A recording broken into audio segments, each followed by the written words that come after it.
Hey everybody, Greg Marchand here. Welcome to 0 to 60, where we try to teach business management skills and service counter selling skills for the automotive repair industry in under 60 seconds, but I talk too much. Productivity, what is it? Bottom line is, calculate productivity by taking a technician's billable hours and divide it by the actual number of hours they worked. Multiply that number you get by 100 and you get productivity percentage. It's a measure of how many billable hours we can produce per number of hours we work, so per 8 hours. So if I produce 8 billable hours and I work 8 hours, I'm 100% productive.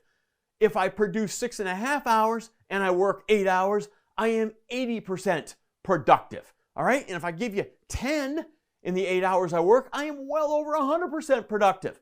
Productivity is where your repair shop's money comes from. Never forget that. See what you can do to improve productivity in your shop today.